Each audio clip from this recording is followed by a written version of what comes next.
Clasificación B, bajo supervisión de un adulto. Buenas tardes, amigas, amigos. Bienvenidos al Estado de la Nación, los hechos en caliente. Les saluda Juan Carlos Calderón Vivanco. Gracias por estar con nosotros nuevamente este martes. Y hoy trataremos un tema que es de particular importancia para el Ecuador y tiene que ver con la minería. Esto a propósito de una serie de actos violentos que se dieron la semana pasada en la zona de Buenos Aires, no en Argentina, en Imbabura. En una zona minera donde ya hubo el año pasado, hace año y medio aproximadamente, también graves incidentes a partir de hechos de sangre, incluso que se dieron en la zona de Catequilla, pero que además, de Mascarilla, pero que además generaron una intervención del Ejército y de la Policía Nacional, desalojando a miles de mineros ilegales que se habían posesionado de una mina en la zona de Buenos Aires. Hoy vamos a conversar aquí en vivo de manera presencial con Franklin Soria. Él es investigador, periodista, documentalista, director de la agencia minera, agencia de prensa minera, y un experto en el tema que también ha sido fuente de consulta de muchos colegas nuestros. Y también hablaremos con Oscar Vela, vía telefónica. Él es abogado, más lo tendrán como referencia como escritor. Oscar Vela ha escrito algunas novelas muy importantes por el sello Alfaguara, pero él, como dice un amigo común, también tiene su vena teórica, y esta vena teórica tiene que ir por el lado que está vinculado también a la legislación minera y algunos proyectos en esa misma zona. Buenos días, Oscar. Buenas tardes, perdón, Oscar. Empezaríamos contigo, disculpas. Y quería saludarte y preguntarte en primera instancia, ¿cómo ves tú la situación ahí a partir de los hechos que se dieron en Buenos Aires, recientes y anteriores? ¿Cómo se encuentra el proceso de la minería en la zona de Imbabura? Buenas tardes. Buenas tardes, Juan Carlos. ¿Cómo estás? Muchas gracias por la invitación. Espero que, no sé si me están escuchando bien. Sí, así es. ¿Confirmar que me escuchan bien? Sí, así es. Por favor, continúa. Muchas gracias, Juan Carlos. Hemos conocido básicamente por la prensa sobre nuevos hechos en la zona de Buenos Aires. Todos sabemos, se comprende que la zona esta de Buenos Aires sufrió las consecuencias del embate de la minería ilegal hace ya algún tiempo, varios meses, años en realidad, y esa minería ilegal que se desarrolló de forma agresiva estaba evidentemente vinculada también a temas de lavado de dinero, a narcotráfico, a delitos de todo tipo como trabajo infantil, había prostitución, bueno, una serie de delitos concurrentes en esa zona que la volvieron tremendamente peligrosa. Sin embargo, la zona fue controlada hace meses, como digo yo, por el gobierno, pero al parecer lo que existen es todavía focos infecciosos, digo yo, todavía algunos focos de mineros o grupos de mineros ilegales que llegan a la zona para intentar explotar ese mineral que le pertenece esencialmente al Estado ecuatoriano, y que se lo explota de forma absolutamente irregular, sin medir las consecuencias ecológicas, sin cuidado del medio ambiente, sin ningún tipo de controles, y eso evidentemente trae serios problemas, ¿no? Así que bueno, parece que el tema no está solucionado del todo, como se ve por las consecuencias, por las últimas noticias. Supongo que Franklin Soria, ahora que está invitado también, nos podrá alertar y contar un poco cuál es la situación real allí hoy en Buenos Aires. En la zona, de lo que yo te puedo hablar es que en las zonas donde están las mineras formales, con las concesiones formales, legalizadas, la minería responsable del Ecuador, se ha venido trabajando de forma normal, de forma regular, sin mayores inconvenientes. Por el momento, digamos, no ha habido mayores inconvenientes. Había mucho temor antes, cuando se produjo este problema de Buenos Aires, pero hoy por ahora te diría que el trabajo es normal, por fortuna, pues porque así ganamos todos, ¿no? Gana el país, gana las comunidades, evidentemente, los los trabajadores que tienen acceso al trabajo, la inversión enorme que llega al país. Eso es lo que te puedo comentar por ahora de lo que se siente en esa zona. Gracias, Oscar. Franklin, buenas tardes. ¿Cuál es, a tu criterio, la situación allá? O sea, estamos oyendo esta visión de Oscar. Sin embargo, tuvimos acceso a un video, ¿no es cierto?, donde efectivamente lo que se da es prácticamente una serie, centenares, diría que miles de personas que trabajan en este tipo de minería, que para el gobierno, las empresas es ilegal, son ilegales. Ellos no se consideran ilegales, se consideran mineros artesanales de alguna manera, o que no están sujetos a ningún contrato. Buscan que el gobierno les reconozca, incluso que les entregue concesiones en esa zona. Incluso tienen apoyos políticos de diputados, de asambleístas de la zona de Imbabura, de la provincia de Imbabura. Es un polvorín de alguna manera a punto de estallar. Franklin, buenas tardes. Buenas tardes. Primero agradezco, es un honor estar entrevistado por ti, compartir micrófonos con el maestro escritor Oscar Vela, admiro su obra. Y bueno, como periodista investigador, no dejo de recordar que yo fui tu alumno hace 2 décadas en Puerto Viejo, que diste justamente un seminario, un curso de periodismo investigativo. Pues aquí estamos, y es un gusto.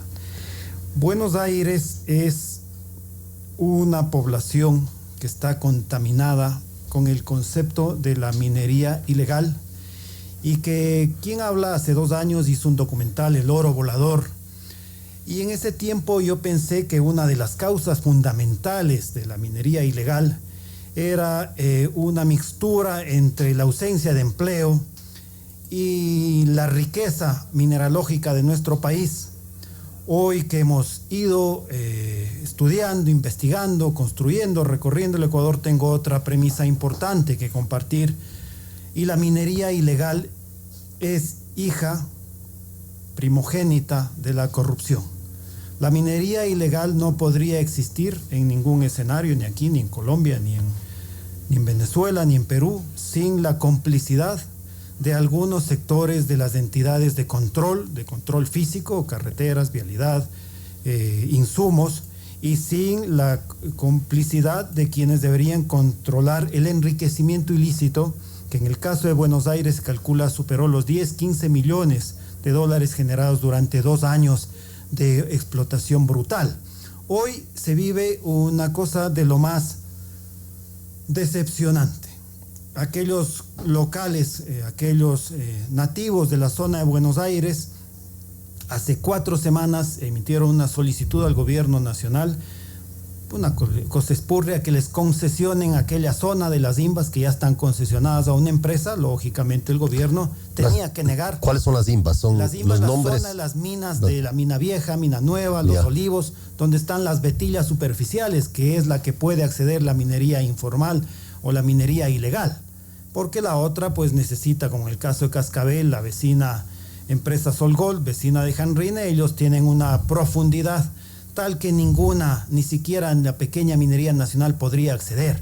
Pues bien, ellos generaron una solicitud, les fueron negadas, y de la noche a la mañana se volvieron esa zona que pedía minería, incoherentemente, pero pedía, se ha vuelto en la zona antiminera estrella. Tienen asesoría de todos los personajes de la zona de INTA, de la zona de Loja, de Gualel, de la zona de La Suay. Y hay que decirlo en honor a la verdad, porque esa es la misión del periodista investigativo, decir verdades incómodas, políticamente incorrectas. La presencia de un candidato antiminero es parte de esta dinámica violenta. ¿Por qué digo violenta? Porque los hechos lo señalan. En Río Blanco, en Azuay, incendiaron campamentos y maquinaria. En Gualel incendiaron campamentos y maquinaria. En Telimbela, Bolívar, incendiaron campamento y patrulla de los policías. Y acá están incendiando campamento, maquinaria, y todavía lo más increíble, que no te avancé siquiera a pasar porque venía manejando, hoy ha emitido una advertencia a la señora del gas de Buenos Aires, la presidenta, que da 15 días a la empresa para que abandonen o no responde por las consecuencias. Entonces, esta tierra de nadie de Buenos Aires, esta República Independiente de Buenos Aires, como la he bautizado, debería ser atendida por el imperio de la ley. ¿Por qué?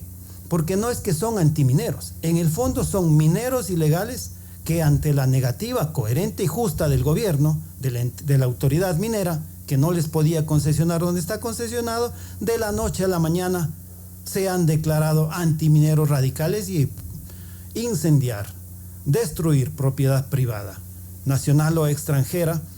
Primero es un delito y segundo, en la delicada situación económica del país, ¿qué mensaje damos al exterior? El mundo minero mundial es pequeño. Lo que pasa en el Ecuador se sabe. Por obra y gracia de un capricho político, por obra y gracia de un capricho de la minería ilegal de la zona. Gracias, Franklin. Oscar, ¿cómo impacta toda esta situación en la visión de las empresas transnacionales? Entendemos que son empresas australianas las que principalmente están situadas en la zona, y esta situación de permanente violencia tendría que tener de alguna manera o tiene algún impacto en los propósitos de inversión. Por ejemplo, una gran mina como Cascabel, un proyecto gigante en ese sentido, seguramente estará pensando, o sea, si esto no me ponen en orden, o si esto no está o no va a funcionar o va a quedar en manos de repúblicas independientes, como dice Franklin Soria, es muy complicado que se invierta por acá.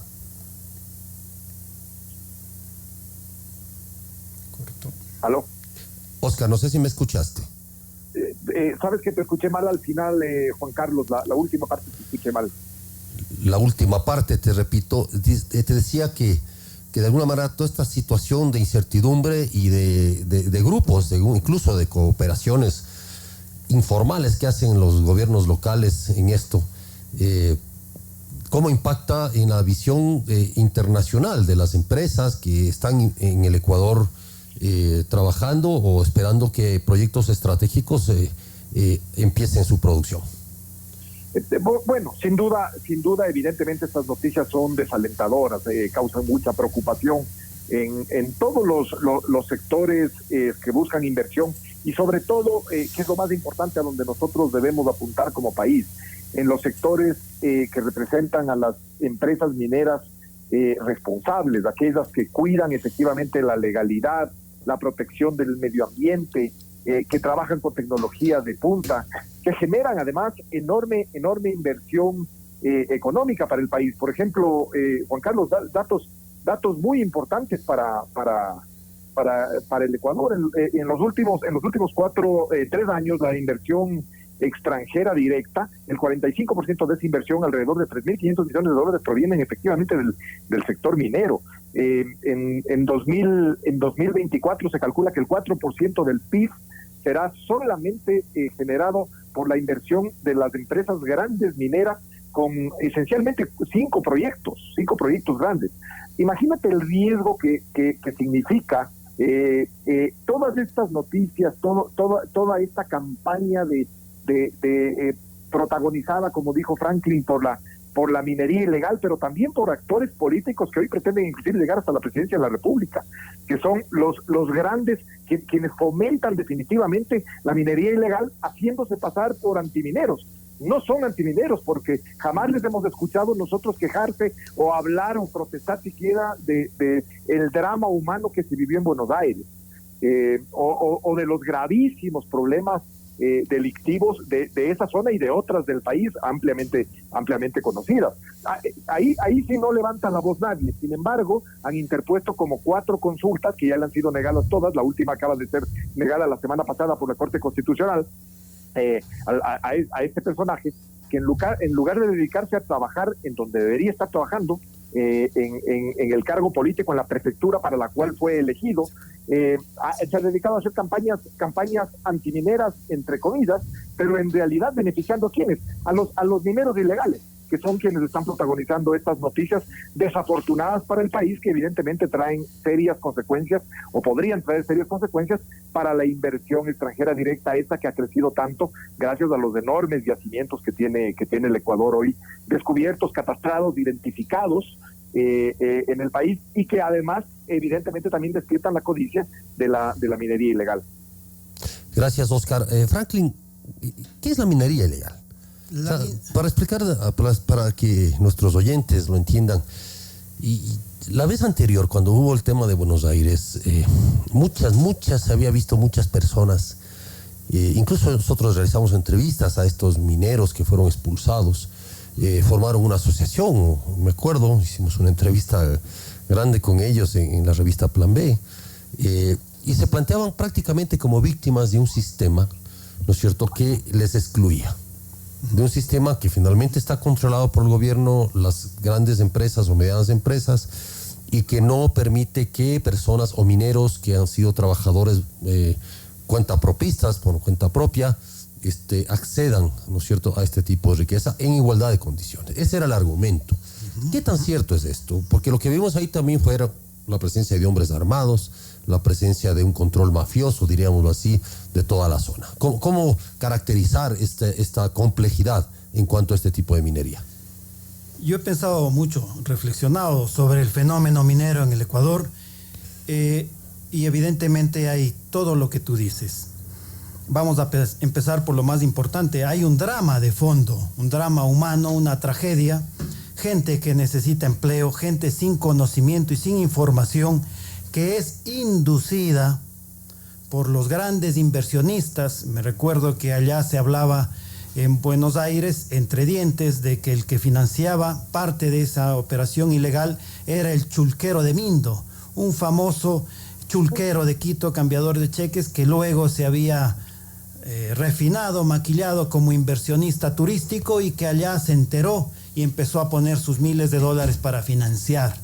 Entonces, claro, yo decía, aquí gente se hizo rica sin despeinarse, mientras ellos, los que tú conoces y entrevistas, que yo los entrevistaba también, yo los veía a ellos como los esclavos mineros. Ellos eran los que ponían la sangre, el sudor, la muerte, la enfermedad, el desgaste de su salud, y que inicialmente pueden no haber conocido, pero finalmente ya entendían que no les correspondía hacer minería, como tampoco le correspondería, por ejemplo, yo tengo un dron, es uno de mis hobbies. Yo no puedo, porque tengo un dron y porque vivo en el valle, disponer un espacio del aeropuerto de Quito porque se me parece. Ellos también conocen que violaban la ley, pero hay una desinformación de fondo. Y finalmente, lo más importante es que hubo, por eso yo lo llamé el oro volador, ¿no? Porque tú veías de una montaña a la otra, estimado Juan Carlos, volar literalmente el oro. ¿Cómo es eso? Eran unas poleas increíbles, montañas con montadas en caña de guadúa, lo que hacía una ingeniería novedosa. Yo decía, aquí hay conocimiento, aquí hay inversión, aquí hay ingenieros. Y era un zumbido, porque no es que pasaba un bulto, pasaban cientos. Venían. Bultos en realidad es material de tierra, claro, de roca. Sobre los 50 kilos de roca mineralizada. Que se entiende, se pagaba muy bien allá en Portobelo. Y era volador para mí entender, porque desde el cantón Urcuquí, Buenos Aires, que tenía que atravesar una sola salida, la de Buenos Aires, abajo está San Jerónimo, donde no está un puesto policial cualquiera, está un GEMA, y que ellos tenían y veían entrar y salir todo ese flujo. Pues bien, ahí empezaba este éxodo del oro ilegal nuestro, y recorría 10 provincias, pues, por no alargar, Imbabura, Pichincha, Cotopaxi, ¿sí? Tungurahua, Chimborazo, Guayas, Cañar, Azuay, El Oro, de una manera invisible. Debía haberle llamado el oro invisible, porque ¿cómo es que circuló durante 2 años, no un camión, como es el caso de la droga? Trailers de material mineralizado, trailers. Se dice que operaban mulas que dejaban el cemento y cambiaban por mineral y lo llevaban. ¿Qué pasó? No hubo control. Y los que se hicieron ricos, porque claro, al final cayeron los choferes, los de poncho, y los que se enriquecieron refinando y exportando ese oro. ¿De cuándo me estás hablando? ¿De qué época? ¿De qué momento? 2017, 2018, 2019, que finalmente... Esto duró casi 3 años. Casi 3 años. Así, de la manera de esta impunidad, digamos, o inmunidad, no sé cómo decirla, pero... Parece que ya era inmunidad, porque nada les pasaba. Cuando nosotros fuimos invitados, me gusta aclarar siempre, por el presidente del Colegio de Ingenieros en ese tiempo, Osvaldo García, que él convocó a varios medios para que subamos a la montaña, porque él tenía conexión con la dirigencia ilegal. A lo que bajábamos, yo pude filmar de la manera más silvestre, no te digo que me tuve que esconder, ¿no? 37 camiones listos para hacer el recorrido. Finalmente a nosotros nos asaltaron, nos quitaron los archivos, pero yo recuerdo que eran 37. Imposible no identificar. Todos camiones. ¿Qué pasó? Y la riqueza esa que generó y que fue robada al Estado ecuatoriano que tanto necesita hoy en el contexto de esta trágica pandemia, ¿qué pasó? Y hoy día sorprende que una presidenta del gas, de la manera más folclórica, primero pida las concesiones a través de Ruperto Bolaños, que era conocido como Ruperto el de la cadena. Ajá. Este caballero estableció peajes en la zona de Buenos Aires ilegales, porque ni tú ni yo ni ningún ecuatoriano puede apropiarse una carretera y poner una cadena y cobrar. Por eso las cadenas, como sabía que era delito, y tengo los videos para demostrarlo, ponía a trabajar niños durante tarde, mañana y noche para que cobren el paso. Él ha pedido una concesión sobre una concesión, el catastro está cerrado, la zona está concesionada, la autoridad minera, hay que felicitar a Fernando Benalcázar, le dice imposible, eso no funciona. 8 o 15 días después, feroces antimineros, vienen los incendios, vienen las quemas, viene la destrucción de la maquinaria y viene una autoridad minúscula en proporción a la soberanía y el imperio de la ley, que es un Estado, a disponer, a dar tiempo a esta empresa por la cual han empezado, Janrine, pero inicialmente el COE cantonal de Urcuquí señaló Janrine, Solgold y Cornerstone. 3 empresas, uno de ellos un proyecto de lo que tú has señalado, Cascabel, emblemático en el nivel mundial, amenazado por capricho de la minería ilegal, resentida que no le han dado espacios, hoy mixturada, puesta la leva de ambientalistas.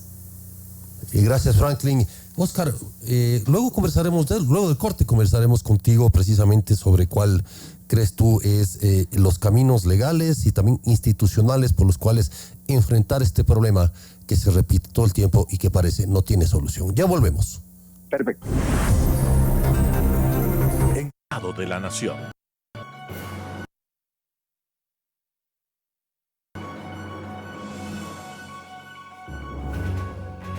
Atienda.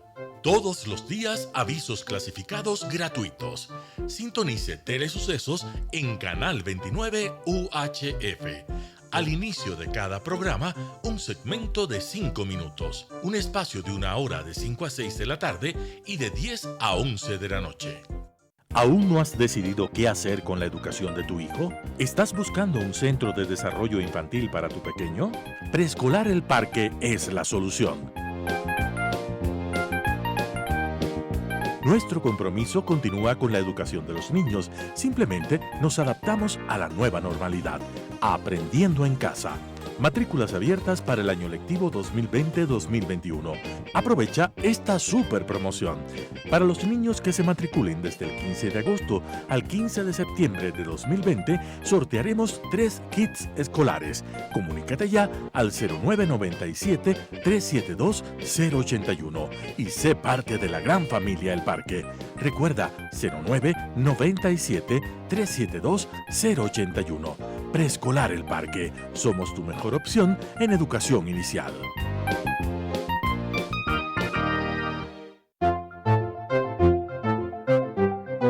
¿Quieres vender? ¿Comprar? ¿Buscas empleo? ¿Solicitar o promover un servicio? Somos tu solución. Avisos clasificados gratuitos por Telesucesos. Aunque usted no lo crea, avisos clasificados gratuitos de una manera rápida, fácil, gratis y sin suscripciones. Comunícate al 224-9024 o al 226-8151. WhatsApp al 0997-372070. Horario de atención de lunes a viernes de 9 a 17 horas. O escríbenos al correo clasificadostelesucesos@gmail.com. Te enviaremos un link con el formulario. Llénalo, es muy fácil y reenvíanos. Tu anuncio saldrá durante una semana de lunes a domingo dentro de nuestra programación regular. Avisos clasificados gratuitos por Telesucesos, Canal 29 UHF, retransmitido por TV Cable Canal 73, Claro TV Canal 43 y por nuestras redes sociales Facebook e Instagram como avisos clasificados gratuitos. Anuncia con nosotros de una manera rápida, fácil, gratis y sin suscripciones.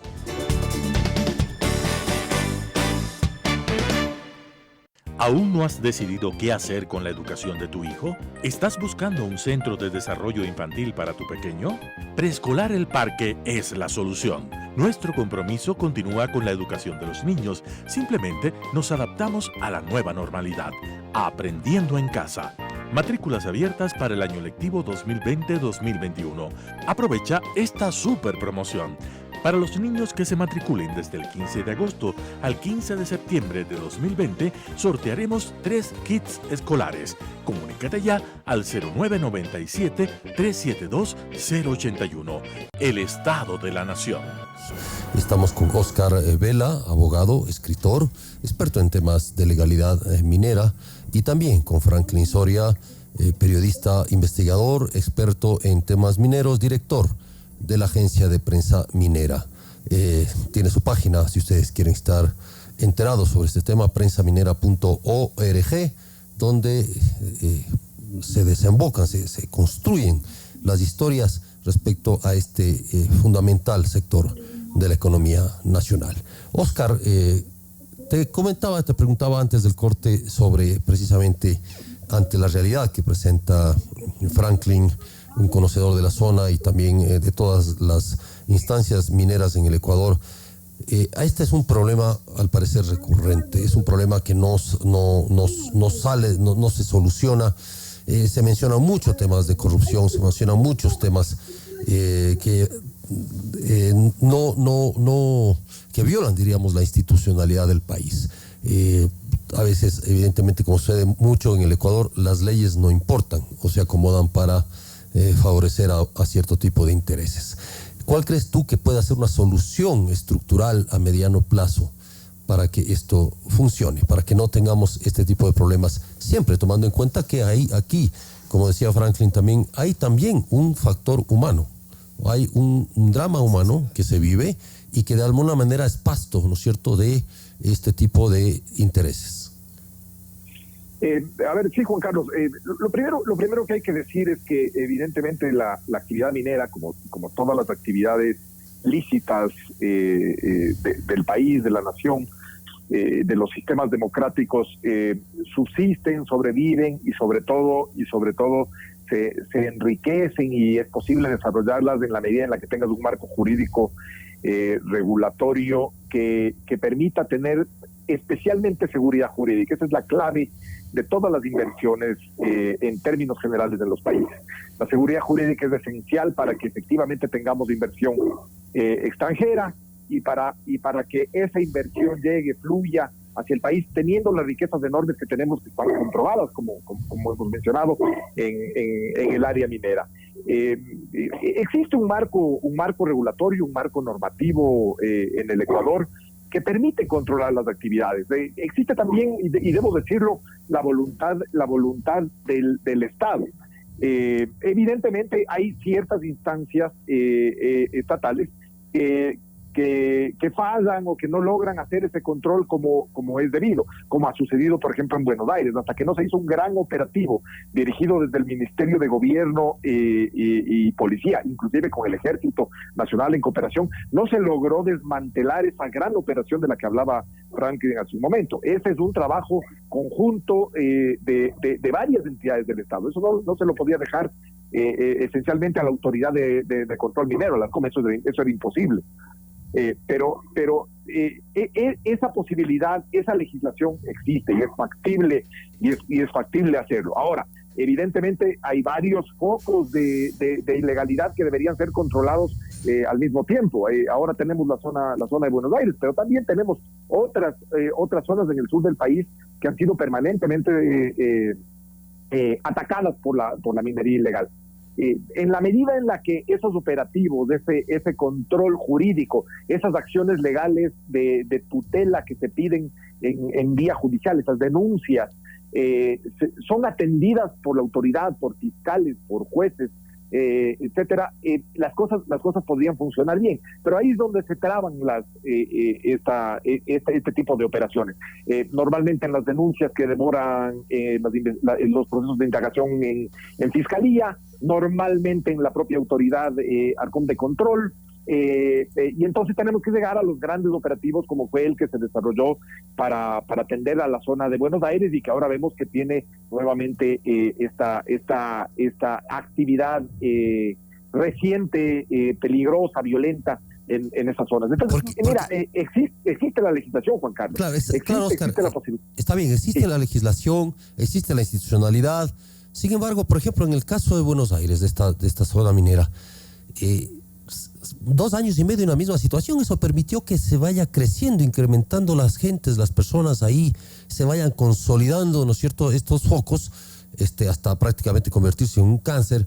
Pero claro, no se entiende cómo demoraron tanto, a pesar de todas las advertencias, de todas las evidencias. A ver, yo comprendo, mucha gente decía se demoró demasiado ese operativo, debió habérselo realizado mucho tiempo antes. No era fácil, ojo que estábamos, se sabía, se conocía que ese operativo evidentemente demandaba un gran movimiento de tropas, de ejército, de policía, de investigación. Estamos hablando de una operación gigantesca en la que estaban involucrados grupos irregulares de delictivos colombianos, por ejemplo.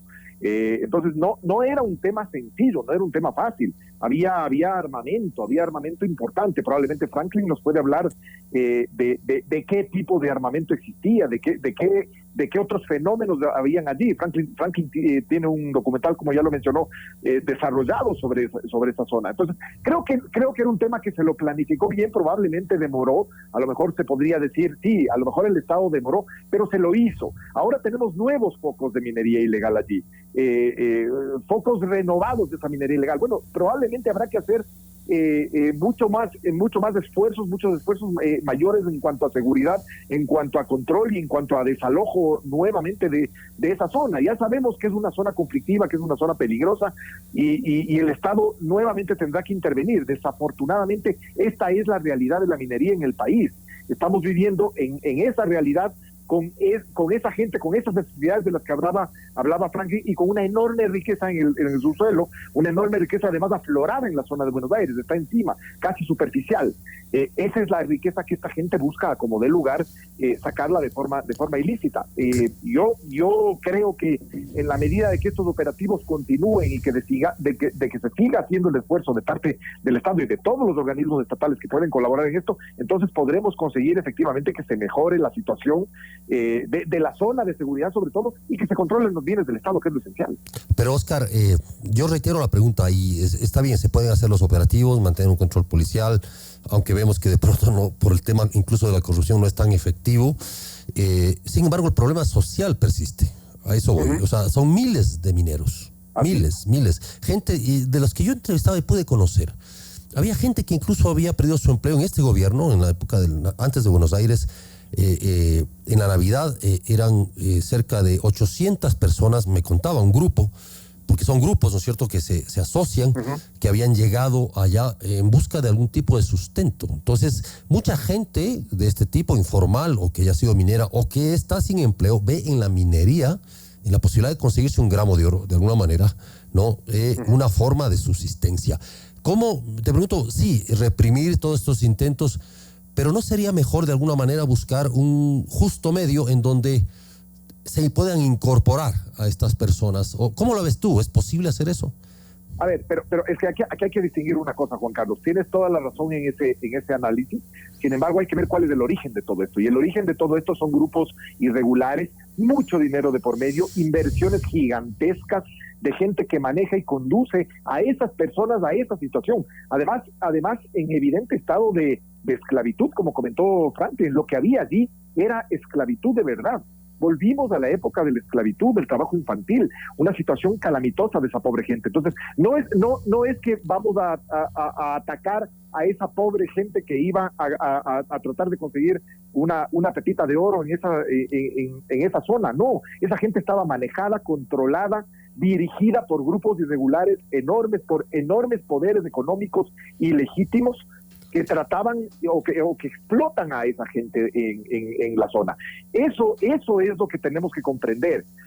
¿Cómo atacar eso? Bueno, ese es un gran problema nacional. Probablemente con mayores proyectos, con los proyectos más grandes del país, en desarrollo, en producción, habrá mucha más posibilidad de que la gente trabaje de forma regular, con minería responsable, con todos los controles, con todas las seguridades, con el cuidado respectivo del medio ambiente, que es lo que tienen este tipo de empresas mineras que han hecho minería responsable y desarrollada a nivel internacional.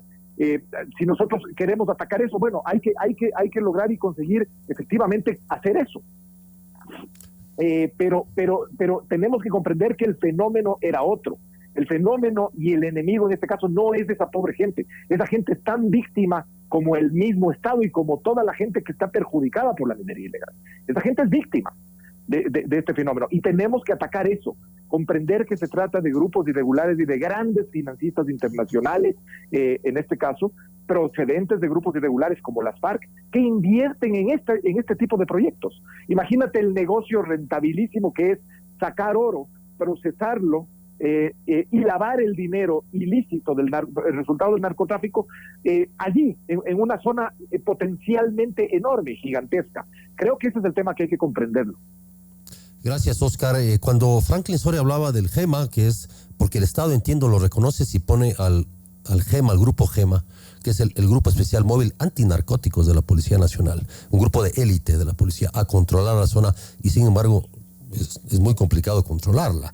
Franklin, ¿cuál es el origen de esto? O sea, cuando entrevistaba a Fernando Benalcázar, que es viceministro de Minas, en algún momento me decía, y lo dijo así de la manera más frontal, transparente, me dijo, en su oficina, ahí en el creo que 6º piso del edificio del Ministerio de Transportes y Obras Públicas. Aquí, de energía, aquí en esta oficina se negociaron millones de dólares de las concesiones. Y se refería obviamente al gobierno anterior.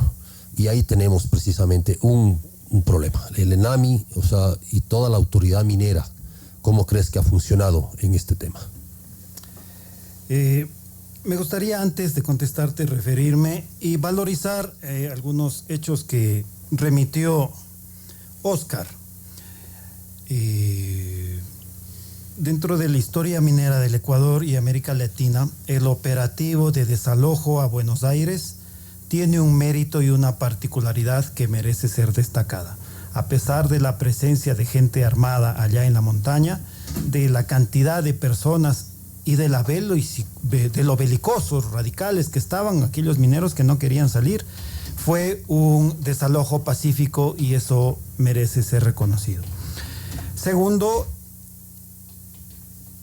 el drama humano del desempleo, engañado por estos convocadores de la minería ilegal, con sus respectivos financistas, no son el eslabón principal. Un tiempo yo lo pensé, pero con el devenir de la experiencia, la investigación, el conocimiento, la madre de la minería ilegal es la corrupción.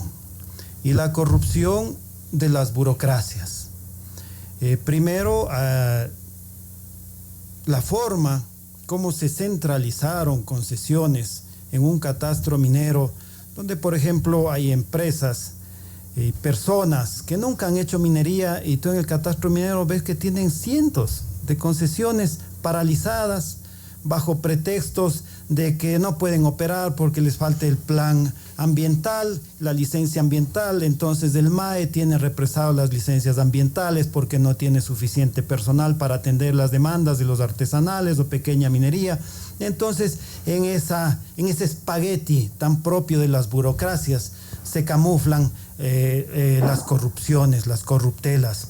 La solución, me parece a mí, la ha planteado Autoridad Minera, y es la reapertura del catastro minero. ¿Por qué?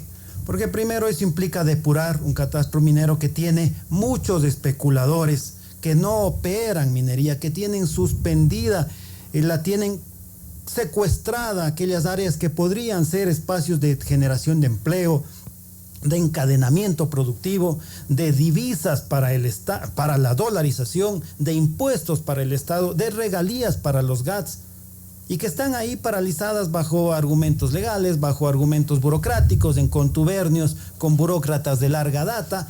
Depurar el catastro minero y reaperturarlo sería una opción saludable para dinamizar ese sector y para quienes tienen legítima aspiración, vocación de ser mineros, recursos, conocimiento, tengan la oportunidad justa, sean ecuatorianos o extranjeros. La reapertura del catastro minero es una posibilidad, es una medida que generaría una depuración y una disminución de aquella fuerza social que alimenta la minería ilegal, fuerza social que en una temporada electoral son votos. Y a mí me gustaría entrevistar, o que lo hagan los colegas, qué opinan los candidatos a presidencia sobre la minería ilegal, cuál es su postura. Porque no vaya a ser que en función de esos votos hayan discursos que vayan construyendo la posibilidad y el crecimiento de nuevos focos de minería ilegal.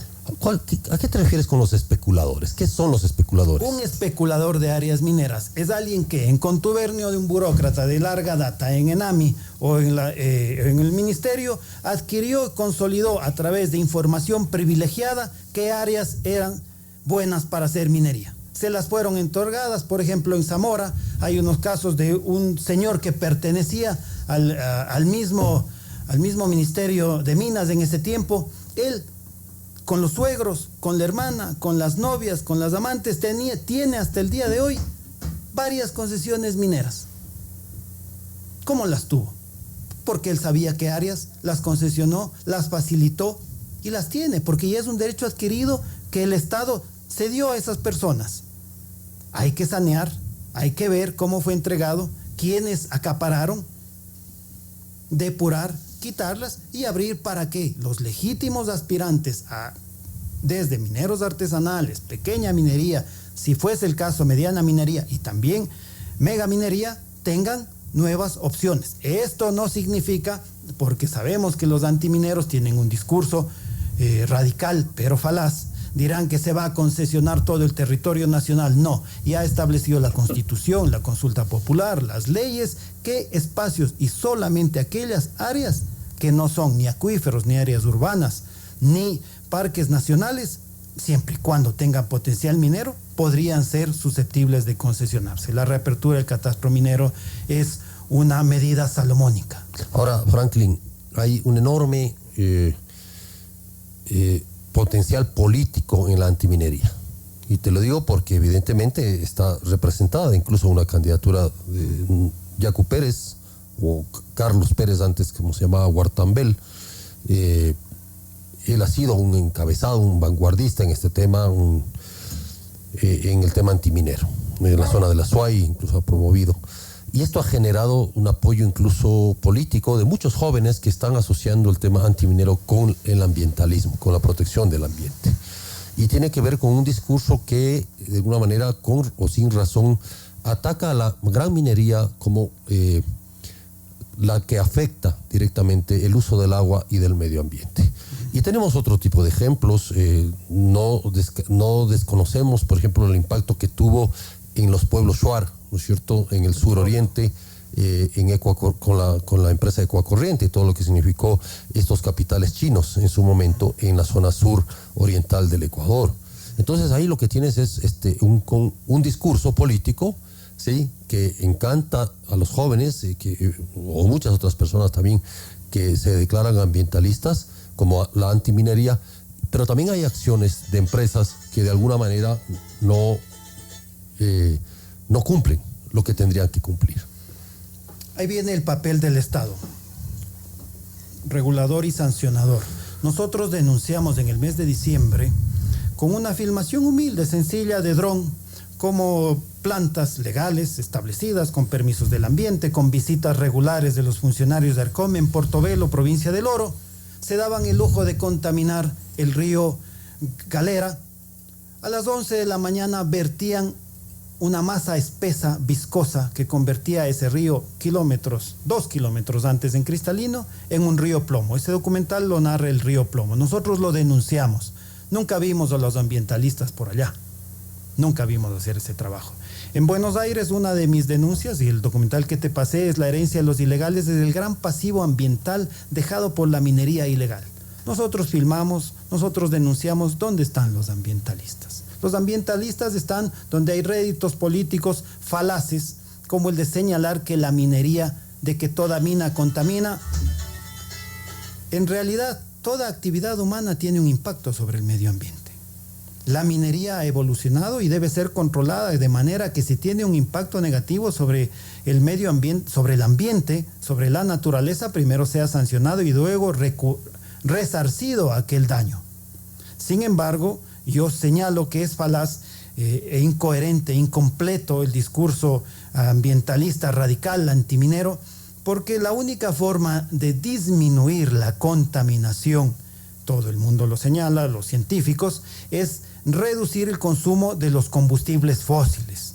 Para ello implica un tránsito, una evolución a las tecnologías limpias, solar, eólica, eléctrica, que implica el uso para el almacenamiento de esa energía de baterías en base no a caña de guadúa, en base a litio, usando coltán, grafeno, molibdeno, oro, cobre. Entonces, para salir de la contaminación necesitamos evolucionar. Nadie puede desconocer el impacto atroz que tuvo el vapor, el uso del carbón en la deforestación de Europa. Precisamente la evolución, el descubrimiento, la ciencia, la civilización, la experiencia humana sobre este planeta ha demostrado que tenía que ser reemplazado por el uso de los hidrocarburos y ahora estos deben ser reemplazados por las energías limpias. Para ello se necesita minerales. Entonces, una propuesta que tiene quien les habla como prensa minera es que parte de las regalías, parte de los impuestos que genera la minería responsable, que es la única que paga nacional y extranjera, sea destinado a la recuperación de los ríos, como lo hace Cuenca, mi ciudad, que tiene un alcantarillado paralelo y tú puedes pescar en esos ríos porque lo puedes hacer y yo lo he hecho. Entonces, eso sí significa cuidado integral del ambiente.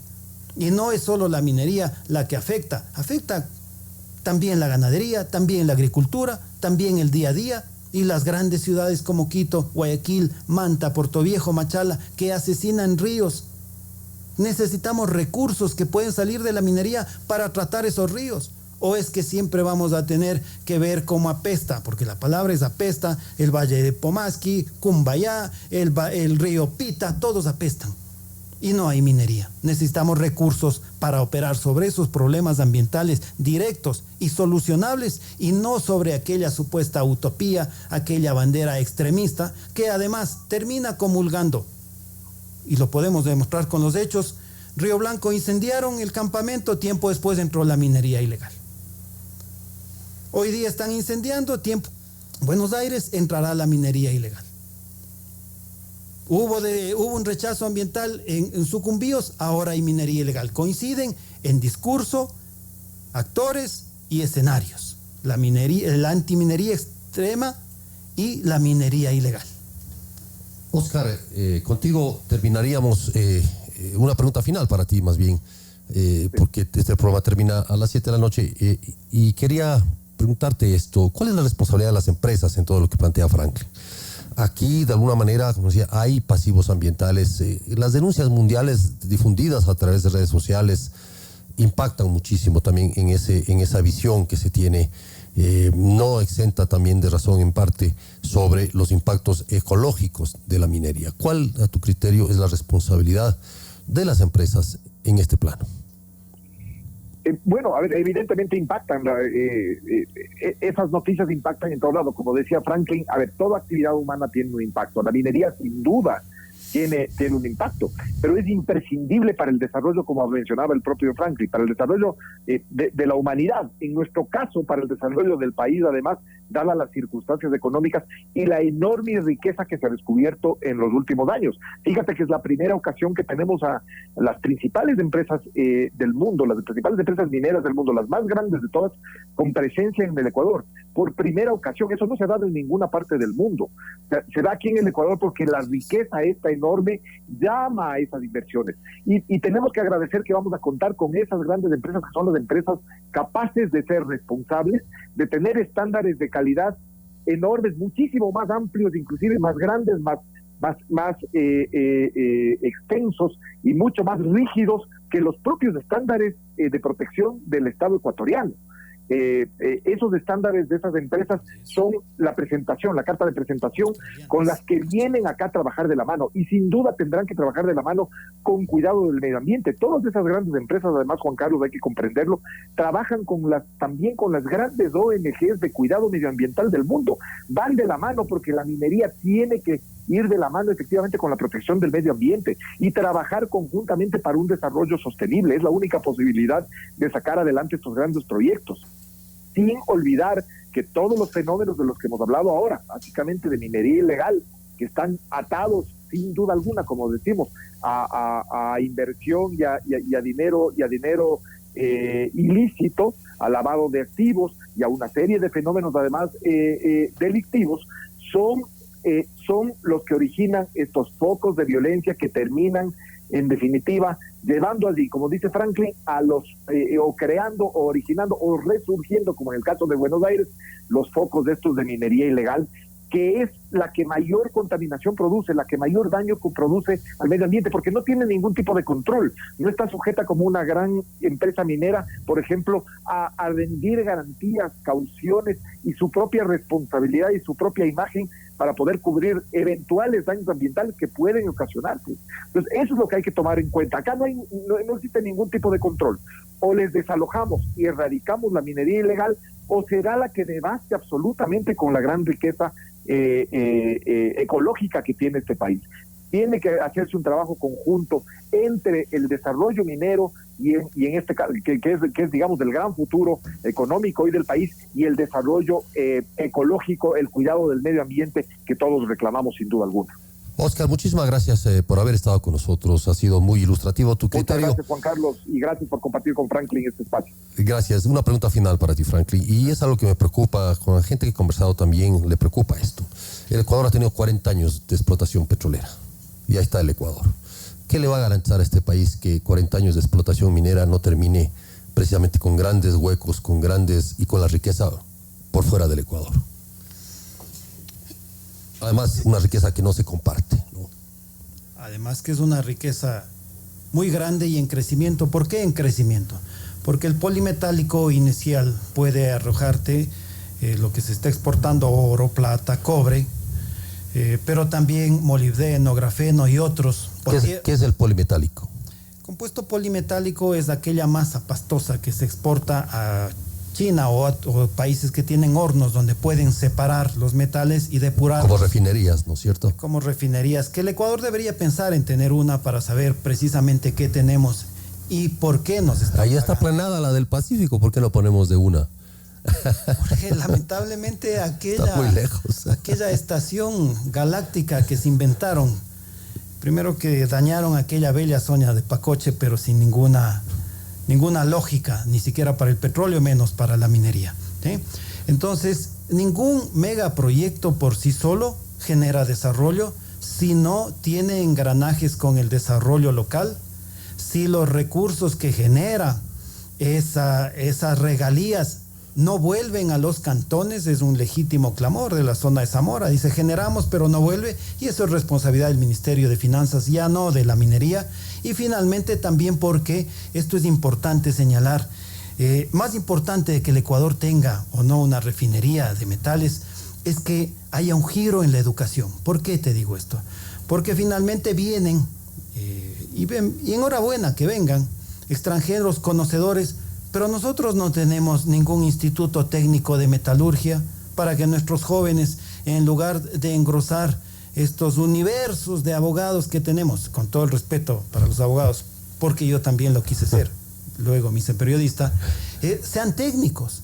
Entonces estos proyectos usen mano de obra local y haya entre los jóvenes un conocimiento distinto al simplismo planteado por el ambientalismo radical, que te hace pensar que usar bicicleta es transformar el mundo, y definitivamente no es así, porque la bicicleta tiene aluminio, níquel y otros, es decir, minería. Gracias, Franklin, por haber estado con nosotros. Gracias también a Oscar Vela por haber acompañado este diálogo, que ha sido de alguna manera, ojalá para ustedes, estimados oyentes, ilustrativo, explicativo, comprensivo sobre lo que significa los problemas de un tema tan complejo como es la minería en el Ecuador.